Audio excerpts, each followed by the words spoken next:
All right, just finished the world tour right here. Yeah. So we got a young cat here. Now I'm sitting in the Chris Burroughs seat, so don't get the names confused. And that's not Tyrone Jackson right there. Mm-hmm. You took lessons from me, Blake, and you're an upcoming cat on the scene. What is it like navigating as a young guy? It's something I really want to do. I once I first heard jazz a couple of years ago, I just knew that's what I wanted to do for the rest of my life. Well, most people don't know that you're a classical player too. So yeah, I was a classical player first, and I really enjoyed it. But I heard jazz, and I just kind of immediately switched over. Most people on the scene know each other from years of experience and playing together and showing up to these sessions like that. Right. And so when I first came to these sessions at Red Light or Napoleon's or Venkman's, I would expect people to remember who I was. If no one remembered who I was, you have to be consistent. You have to be playing well too. What is something that you know now that you didn't know when you first started coming to the jam sessions, started hanging out? Was to write down the songs that were played. Right. So many times I would hear different songs and just go, "Oh, that's cool," and never think about it for the next 3 years. And 3 years later, I'm like, "Why didn't I learn that song?" Right. Exactly. That was it was like Stella by Starlight or something. I should have learned that. And so do you know Stella by Starlight now? Yeah, I know it now. And I know you can infuse all the stuff you know about jazz music into modern music.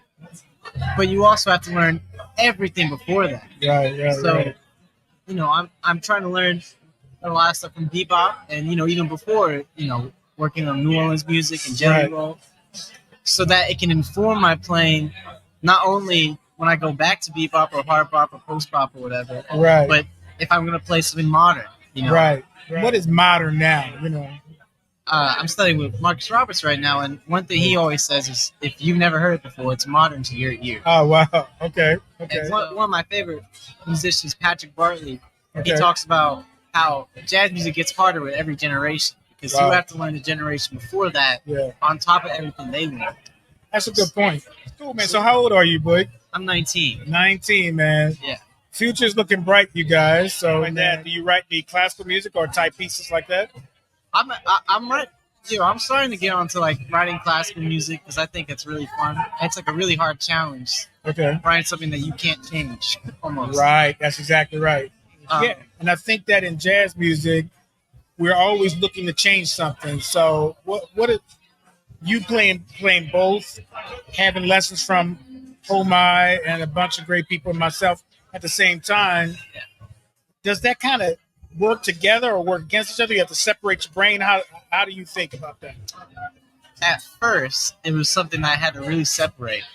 Something really basic. Like, I remember when I first started taking lessons with you. Okay. You would tell me to put the metronome on 2 and 4. Right. I had no clue how to do that. I struggled for weeks just trying to hear it. Right. And you have to separate the two at first so that when you understand them, they can come together. I'm starting to hear things from classic pieces that I worked on in the past or working on now in my improvisation. Wow, nice. Or I'm hearing things that other people do when they're improvising that inform what I want to do when I play classical music. So you are now taking from a legend, Marcus Roberts, incredible piano player. But can you talk about a little bit, maybe about the genius of Marcus Roberts and what is his teaching style like? Well, I think, what makes Marcus so great is kind of everything I've been looking for, because he started off as a classical pianist as well. He went to Florida State for classical piano. Oh, wow. And he almost kind of did both completely separately at the same time before there was a jazz program there. Mm-hmm. And you can hear it, everything he does, everything is informed by everything he does with the piano. I mean, very intense. I was just telling someone, my first lesson I had with him, he gave me 5 albums. He said, I need you to transcribe all the songs, all the parts. Wow. So bass part, and drum part, and be able to play the drum part too. What? Yeah. He can do. You have a question in the chat. It says, Blake, do you have a favorite classical composer? Yeah, I think my favorite classical composer is a little less known. His name is Scriabin. Okay. Because he kind of takes everything Debussy and Chopin, all those like romantic composers were doing, and pushes it almost a little bit more modern. And you can hear it from the very beginning. Like his first pieces sounded like Chopin clones, and then he doesn't do like atonal stuff, but you can hear something there that doesn't fit with the rest. Right. And then I tend to gravitate towards Chopin, and I'm used to like Everett Grieg, Norwegian pianist. Yeah. Grieg was good, and there we go. Okay, look at that. Got Scriabin. Yeah, so I didn't gravitate towards Scriabin that much, but now, after hearing you talk about him, I have to look him up some more, man. So that's good. So any parting words before you leave? So yeah. Find people and be consistent. Beautiful. Well, wise words from such a young man. So, all right. Yeah, I'm going to have to come down and visit you. So if you do that recital, let me know. I'm going to come down, man, for sure. All right, Blake, take it easy, man. Yeah, Appreciate you.